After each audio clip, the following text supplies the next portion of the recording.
चलो दुनिया को स्वर्ग बनाए हम, प्रेम से और प्यार से। चलो दुनिया को स्वर्ग बनाए हम, प्रेम से और प्यार से। सर्व के सहयोग से, सर्व के सहकार से।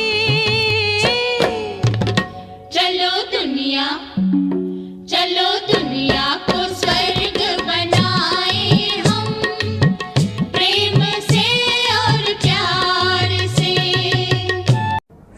नमस्कार, ओम शांति। जिए तो कैसे, सवाल जवाब की इस कड़ी में आप सभी का स्वागत है, अभिनंदन है। वर्तमान समय सारा विश्व और विशेष भारत जिस दौर से गुजर रहा है, जो परिस्थितियां इस समय हम देख रहे हैं, उससे हम सब भली भांति परिचित हैं।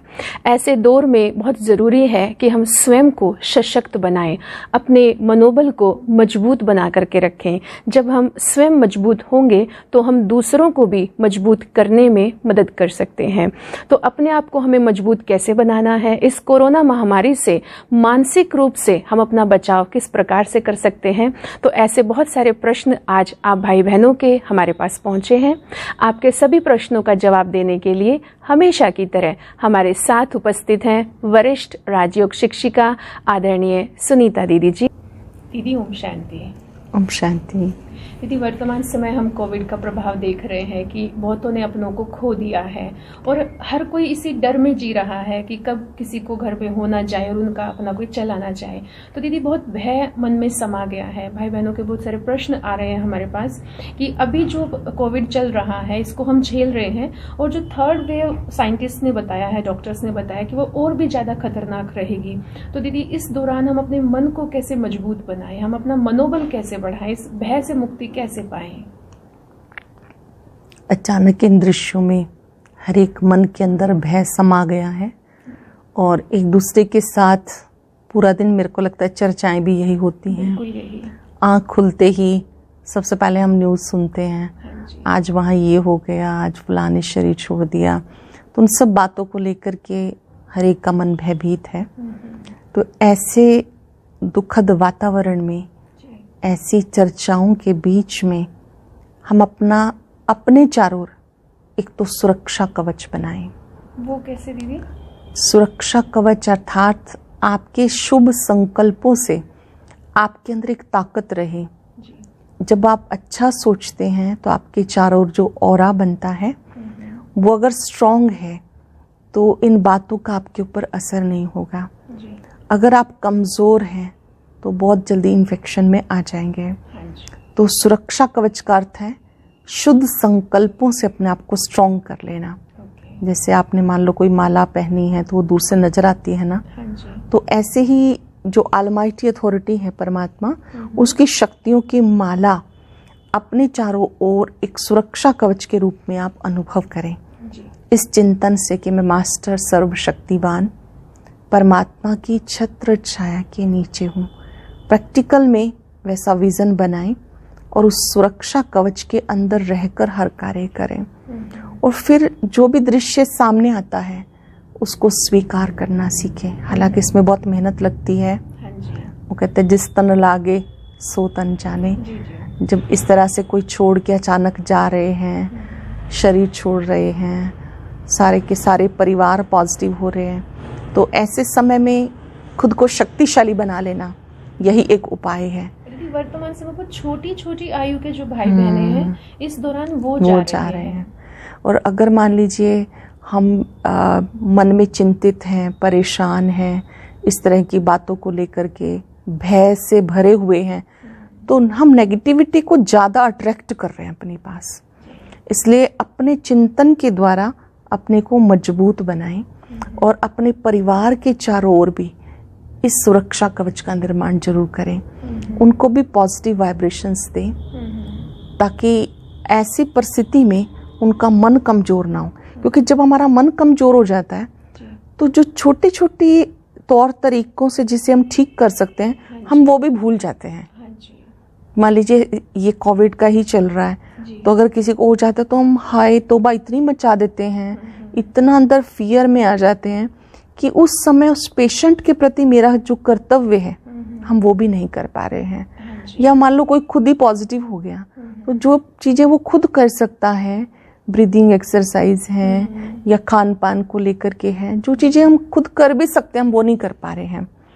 क्योंकि अंदर भय समाया हुआ है। तो इस भय को अंदर से निकालने के लिए याद रखें कि मैं निर्भय आत्मा हूँ और बाबा मेरा साथी है, ईश्वर मेरे साथ है। सत्य को भी स्वीकारना सीखें। अगर कोई ऐसी परिस्थिति में अचानक शरीर छोड़ भी देता है तो थोड़ा सा मन को मजबूत बनाएं और चीज़ को समझें कि आत्मा अजर अमर अविनाशी है।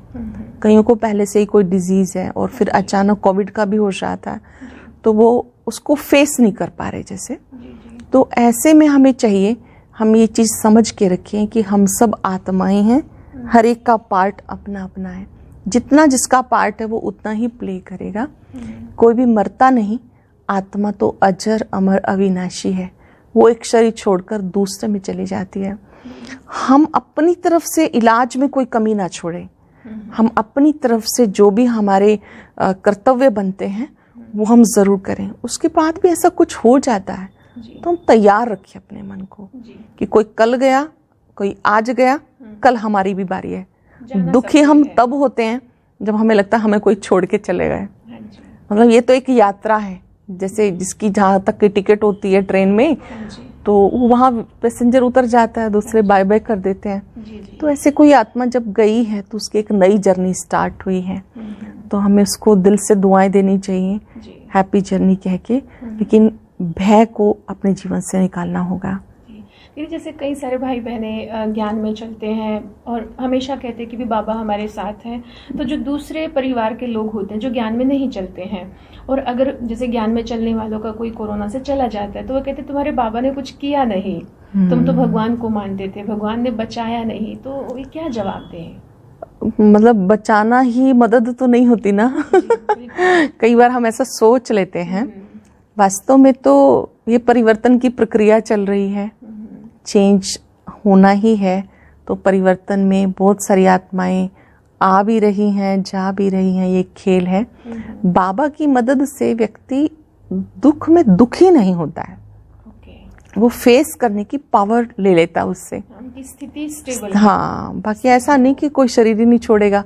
फिर तो ज्ञान में चलने वाले कोई भी शरीर ना छोड़े फिर तो। आज नहीं तो कल तो फिर शरीर तो छोड़ना ही है सभी ने। अगर आज बचा लिया तो कल तो फिर जाना ही है। जाना ही, ये तो निश्चित है कि हर एक को एक न एक दिन जाना ही होता है। लेकिन हम ये ध्यान रखें कि हम कभी इस तरह की कोई अपेक्षाएं ना रखें कि जो मैं कहूँ बाबा को वही करना चाहिए। हम अपने आप को सरेंडर कर देना कि आप हमें यहाँ रखो, हम तब भी तैयार है। आप हमें आगे कहीं सेवा के लिए ले जाना चाहते हो, हम तब तैयार है। जब हम हैं ही उसी के, सब कुछ उसका ही है, तो हम ऐसे ऐसे संकल्प करके जिद ना करें कि बाबा को मेरी मदद करनी चाहिए या बाबा मेरी बात सुनता नहीं। ऐसे कईयों को मैंने देखा कि चलते चलते अब संशय आना शुरू हो गया। क्यों? क्योंकि वो अपनी बात मनवाना चाहते हैं कि बाबा जैसा मैं कहूँ वैसा ही होना चाहिए। वास्तव में हमें तो अपने संकल्पों को भी सरेंडर कर देना चाहिए, जो प्रभु को अच्छा लगे, जिसका जहाँ तक पार्ट है वो वहीं तक।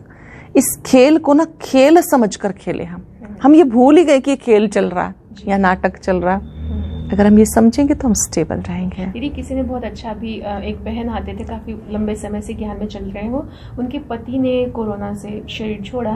तो जैसे उनकी किसी सहेली ने कहा कि भी आपके बाबा ने कुछ नहीं किया, तो उन बहन ने भी बहुत सुंदर जवाब दिया। उन्होंने कहा कि इतनी बड़ी परिस्थिति आने पर अगर मैं डिप्रेशन में नहीं गई हूँ तो ये मेरे बाबा की ही मदद है। अगर मेरे बाबा नहीं होते मेरे साथ तो आज मैं डिप्रेशन में चली जाती, ये भी उसकी मदद है जी। तो ये बाबा की मदद है। दीदी, जैसे आपने बात कही परिवर्तन की, तो मतलब ये विश्व का जो परिवर्तन की हम बात करते हैं कि कलयुग खत्म हो, सतयुग आएगा, तो क्या ये वो वाले परिवर्तन का प्रारंभ हो रहा है? बिल्कुल, वही प्रारंभिक क्रिया तो चली रही है ना। नई दुनिया तो तब आएगी ना जब पुरानी दुनिया जाएगी, और फिर कोई ना कोई कारण तो बनेगा ही ना, तभी चेंज इतने लार्ज स्केल पे होगा। तो उस परिवर्तन की प्रक्रिया से पहले हमारे कुछ फर्ज बनते हैं कि हम कर लें। जैसे कि हम ज़्यादा से ज़्यादा मेडिटेशन करके अपने अंदर सकारात्मकता को भरें, अपने विकर्मों का बोझ प्रभु की याद से उतार दें, दूसरों के साथ संबंध बहुत अच्छे रखें। जब हमें पता है कि हम यहाँ गेस्ट हाउस में गेस्ट हैं, मेहमान हैं, तो फिर हम डिटैच होकर के रहेंगे, कहीं फंसेंगे नहीं तो आकर्षणों में, प्रलोभनों में हमारा टाइम जा रहा है। तो ये सब काम पहले करने जरूरी है। यानी हमें स्वयं का परिवर्तन जरूरी है, तभी ये परिवर्तन जो होगा ये हमारे लिए सुखद हो जाएगा। हाँ, वरदानी हो जाएगा। वरदानी हो जाएगा, नहीं तो दुनिया वालों की तरह ही हमारे लिए रह जाएगा। दीदी, जैसे कहते हैं कि जैसा हम कर्म करते हैं वैसे हमें फल मिलता है, जो हम दूसरों को देते हैं वही हमें वापस आता है।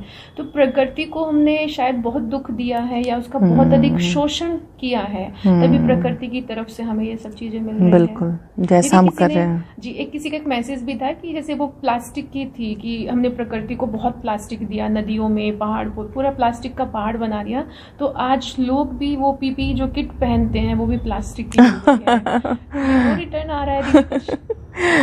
अब तो समझने के लिए तो ये बातें बहुत सुंदर हैं कि हमें कुछ ऐसा नहीं करना चाहिए। प्रकृति ने आदि काल से हमारी माँ के रूप में पालना की है, प्रकृति ने हमारी मदद की है, तो हमारा भी फर्ज बनता है कि हम वर्तमान समय में प्रकृति को समझते हुए उसको भी सहयोगी बनाएं और उससे अपनी गलतियों की क्षमा ले लें। जो भी हमसे उसके प्रति अनुचित व्यवहार हुआ है तो उसके लिए हमें क्षमा ले लेनी चाहिए। और हम प्रकृति के लिए क्या कर सकते हैं, क्योंकि अब हमें समझ आ गई है कि हमने गलत किया है, तो और हम क्या कर सकते हैं प्रकृति के लिए कि उसको सुख मिले? देखिए, देह भी प्रकृति है हमारी। हाँ जी। ठीक है, और 5 तत्व भी प्रकृति है। हाँ जी। और संस्कारों को भी प्रकृति कहा जाता है। हाँ जी। जो हमारे ओरिजिनल संस्कार है, उसकी नेचर, उसको कहा जाता है। तो हमें एक तो प्राकृतिक साधन जितने भी हैं उनका हम सदुपयोग करें, दुरुपयोग ना करें। चाहे जल है, वायु तत्व है, किसी भी तत्व का हमें मिसयूज नहीं करना है, ये हम ध्यान रखें। और दूसरा, इस देह की प्रकृति का भी धन्यवाद करते रहें कि इस देह के माध्यम से ही हम मेडिटेशन कर पाते हैं। कई बार बार कहते क्या करें, मैं बीमार हूँ। जो चीज़ें ठीक हैं उसके लिए तो थैंकफुल रहना चाहिए हमें। तो हमें इसका भी, तन का भी धन्यवाद करना चाहिए कि इस तन के द्वारा ही हम बैठ के मेडिटेशन कर पाते हैं, अच्छे काम कर पाते हैं, ईश्वरीय ज्ञान सुन पाते हैं। दीदी, जैसे बहुत से स्थानों पर अभी लॉकडाउन फिर से लग गया है, तो प्रश्न बहुत सारे भाई बहनों के कि काम धंधे बंद हो गए हैं, तो ऐसे में चिंता है कि ज़िंदगी आगे कैसे चलेगी। और एक भाई ने तो अपना प्रश्न भेजा है कि मैं ऑफिस का कॉल इसीलिए अटेंड नहीं करता कि कहीं ये कॉल ना आ जाए ऑफिस से कि आपको नौकरी से निकाल दिया है, आपकी नौकरी नहीं रही, तो क्या करें, क्योंकि लगता है कि ज़िंदगी आगे कैसे चलेगी, कैसे गुजारा होगा, तो इसमें वो क्या करें दीदी? बहुत सारे क्या, क्योंकि प्रश्न सबके मन में उत्पन्न हो रहे हैं। हाँ जी। और ये हलचल, बाहर की हलचल को देख करके ही हो रही है जी। मैं समझती हूँ कि हमारे पास जो धन है, जितना है, उसको हम थोड़ा सा सेव करना सीखें। कम खर्च वाला नशीन, ये ईश्वरीय महावाक्य हम सिखाते हैं। कम से कम खर्च करें, जितना आवश्यक है उतना वर्तमान में भी करना है आपको, और उसी को सुरक्षित भी रखना है जब तक हमारे सामने परिस्थिति है। बहुत अधिक सोच के हम इसे पहाड़ ना बनाएं। हम जो बेस्ट कर सकते हैं वो करने के बाद लीव एवरीथिंग टू गॉड, जो उन्हें अच्छा लगे। बहुत अधिक सोचकर हम अपने आप को पनिशमेंट ना दें। हो सकता है, हो तो सकता है, लेकिन बात है कि हम करना चाहें तो थोड़ी मेहनत लगती है इसमें। लेकिन कि हम कई बार ऐसा देखा गया कि जो इस तरह के कार्य होते हैं, हम कह तो देते हैं कि सब कुछ हमने भगवान पर छोड़ दिया है, बाबा सब कुछ आपका है, लेकिन फिर भी मन में संकल्प चलते रहते हैं, तो उसका क्या करें? क्योंकि मन बुद्धि को समर्पित नहीं किया ना जी। हमने ऊपर से तो समझ लिया, लेकिन अपने मन बुद्धि को हमने समर्पित नहीं किया। अगर हम अपने मन बुद्धि को भी समर्पित कर दें तो फिर हम वही करेंगे जो प्रभु को अच्छा लगता है जी। अगर हम अपने आप को देखते रहेंगे और वही कहें कि जैसा मैं कहूँ वैसा होना चाहिए, तो फिर वहाँ पर थोड़ी सी हलचल होगी। मतलब बाबा ने जो कहा है हमें उन चीजों को स्वीकार कर लेना है कि बाबा जो कर रहे हैं वो अच्छा ही कर रहे हैं। आफ्टर ऑल वो इस ड्रामा के डायरेक्टर हैं, तो वो कुछ भी गलत तो कर ही नहीं सकते, गलत होने भी नहीं देंगे, इस चीज को समझना। दीदी हमारे जो आजकल के जो कोरोना से जंग चल रही है, तो इस जंग जीतने में हमारे डॉक्टर्स या जो हॉस्पिटल का सारा स्टाफ है या जो प्रशासन इतनी मेहनत कर रहा है, जी जान से लगे हुए हैं कि हमें कोरोना को पूरी तरह से हराना है, तो दीदी आप उनके लिए क्या कहना चाहेंगे? जो भी डॉक्टर्स हैं या जो हमारे सेवा के लिए हमेशा निरंतर तत्पर हैं, मैं समझती हूँ उनको तो हमें दिल से दुआएं, दिल से शुभकामनाएं देनी चाहिए, क्योंकि इस परिस्थिति में भी वो हमारी सेवा के लिए अपनी जान को जोखिम में रख के भी वो निरंतर तत्पर हैं। तो सचमुच वो बहुत ही दुआओं के पात्र हैं। ये कहना तो बड़ा आसान है कि ये कुछ कर नहीं रहे, इन्हें ऐसा नहीं ऐसा करना चाहिए, लेकिन वो जो कर रहे हैं उसको हमें दिल से अप्रिशिएट करना, और बहुत दिल से अप्रिशिएट करती हूँ कि वो अपने परिवार के बारे में इन सबको भी ध्यान ना देते हुए विश्व परिवार के लिए निरंतर खड़े हैं। तो सचमुच उनके मन में जो प्रभु के प्रति प्यार है, मानवता के प्रति प्यार है, वो बहुत प्रशंसनीय है। और उनको भी हम अच्छे दुआओं वाले प्रकंपन ज़रूर देते रहें ताकि उनका मनोबल बना रहे। नहीं तो एक टाइम में जब इतने सारे पेशेंट और उनके परिवारजन कुछ गलत बोलते हैं तो कहीं ना कहीं वो भी भयभीत हो जाते हैं। तो अच्छे कार्य वो कर रहे हैं, करते ही रहना है। मैं चाहूँगी कि वो अपने इस कार्यों में अचल अडोल बने रहें। अगर कोई कुछ कह भी देता है तो उसको प्रभु अर्पणम कर दे, अपनी मनोस्थिति को खराब ना करें। जो अच्छे काम करते हैं ईश्वर उनकी मदद अवश्य करते हैं। तो वो सचमुच ही बधाई के पात्र हैं कि इस दुख की घड़ी में सबके साथ, सबकी हिम्मत उनको देने के लिए, उत्साह देने के लिए, धीरज देने के लिए निरंतर तत्पर हैं। जी दीदी, किसी भाई ने प्रश्न पूछा है कि अभी जैसे लॉकडाउन है तो बहुत सारे वरिष्ठ भाई बहनें ऑनलाइन अमृत वेले योग कराते हैं, तो इस दौरान काफ़ी कंफ्यूजन रहता है कि किन का हम योग करें, किन की कमेंट्री से हम योग करें, तो यहाँ क्या किया जाए? वैसे कमेंट्री अपने मन की चले तो ज़्यादा अच्छी बात है जी, क्योंकि आप जो स्वचिंतन, शुभ चिंतन करते हैं तो वो डायरेक्ट परमात्मा तक पहुँचता है। बाकी हाँ, जो भी करा रहे हैं वो हमें गाइडलाइन देते हैं, तो एक बार हम सुन लें कि कैसे कैसे हमें बाबा से बात करनी है, आँख खुलते ही कैसे थैंक्स देना है, गुड मॉर्निंग करनी है। एक बार विधि सीख ली उसके बाद हमें खुद प्रैक्टिस करनी चाहिए, क्योंकि कई बार हम इतना सुनते जाते हैं कि वो अभ्यास का तो टाइम ही नहीं बचता। बिल्कुल ऐसा ही। अब एक टाइम में आपने इतनी सारी कमेंट्री सुनी लेकिन आपने अपने मन में तो कुछ भी चिंतन नहीं किया ना। लेकिन जो बदलाव आएगा वो कब आएगा? जब आप अपने मन से चिंतन करेंगे और विजुअलाइज भी करेंगे। पहले से ही संकल्प करो कि मुझे आज अमृत वेले सबसे पहले बाबा से गुड मॉर्निंग करनी है, फिर बाबा को थैंक्स देना है, फिर 5 स्वरूपों का अभ्यास करना है, 4 धाम की यात्रा करनी है, या कौन से स्वमान में टिकना है, या कौन सी ड्रिल करनी है। तो अपने आप करने की आदत डालें, क्योंकि किसी किसी की कमेंट्री सुन के या गीत सुन के अच्छा लगे, ठीक है, वो थोड़ी देर के लिए हमें हेल्प करते हैं। एक बार सीख लेने के बाद हमें खुद अभ्यास करना चाहिए। खुद जब आप अभ्यास करेंगे तो आपको बहुत शक्ति मिलेगी और अच्छी अनुभूतियाँ होंगी। अगर हमारा योग नहीं लग रहा ना, तो हमें अपनी दिनचर्या को भी चेक करने की ज़रूरत है। मान लीजिए मैंने दिनचर्या में बहुत लोगों को दुख दिया है, तो उस समय नींद आएगी आपको।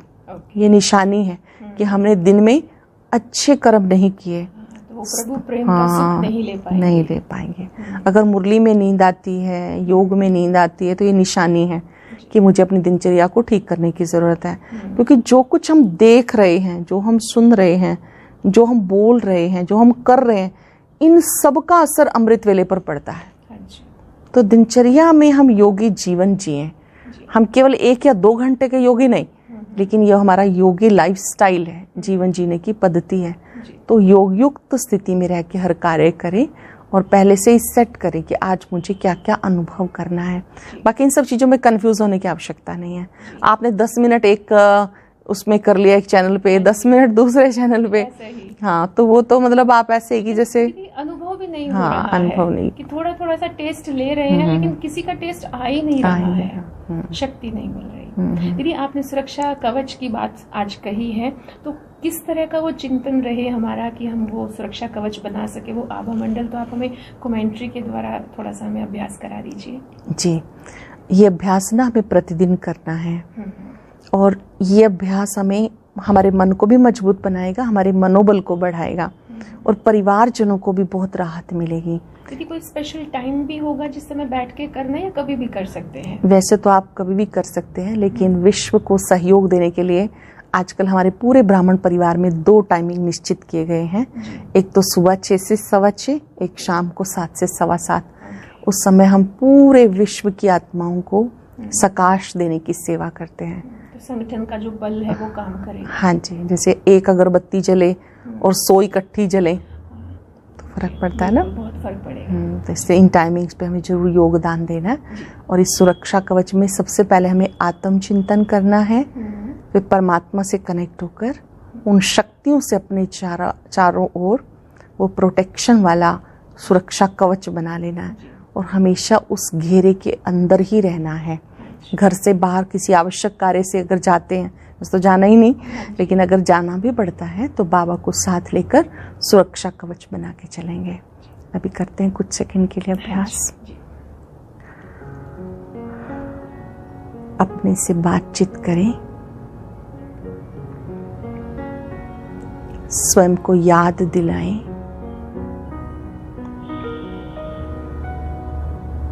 मैं एक शक्तिशाली आत्मा हूं।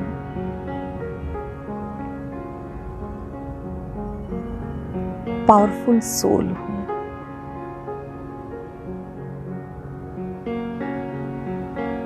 मस्तक के बीच चमकने वाला मैं सितारा,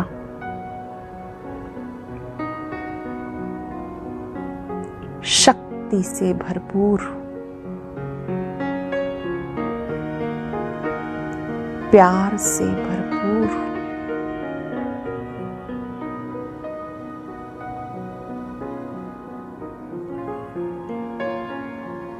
3 सेकंड तक अपने मस्तक में चमकने वाले इस पवित्र सितारे को देखें।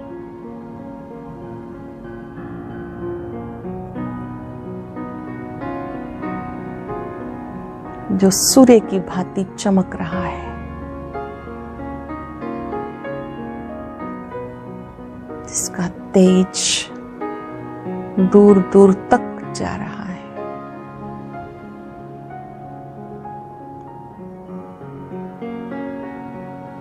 अब अपने मन और बुद्धि को ऑलमाइटी पर एकाग्र करें।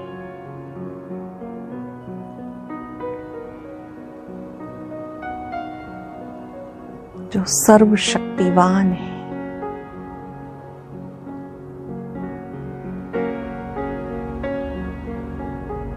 शक्तियों के भंडार है, उनकी शक्तियों का बहुत सुंदर कवच मेरे चारों ओर है।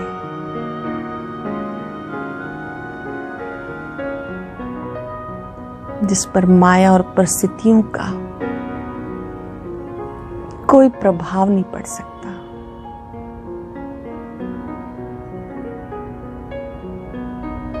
सुरक्षा कवच में सुरक्षित हूं, निर्भय हूं।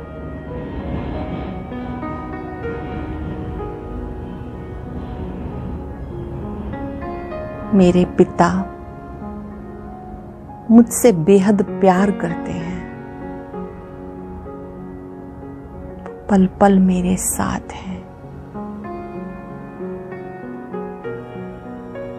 उनकी शक्तियों की छत्र छाया में मैं पूर्णतः सुरक्षित हूं, आनंदित हूं।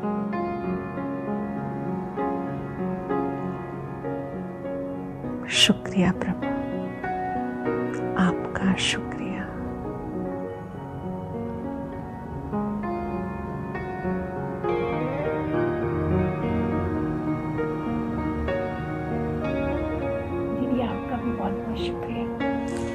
शुक्रिया प्रभु का।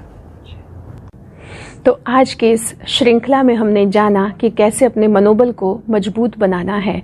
जब हम मानसिक रूप से मजबूत होंगे, सशक्त होंगे, तो कोरोना या कोई भी वायरस हमारे ऊपर प्रभाव नहीं डाल सकता है और हम बहुत ही आसानी से सहज ही इस जंग को जीत सकते हैं। हम सब इस जंग में अवश्य ही विजयी बनेंगे, क्योंकि सर्वशक्तिवान परमपिता परमात्मा हमारे साथ है। तो हमने प्रयास किया है आपके प्रश्नों का जवाब देने के लिए।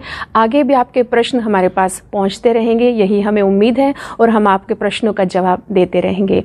अगले सप्ताह आप सबसे फिर मुलाकात होगी। तब तक के लिए अपना व अपनों का ख्याल रखिए।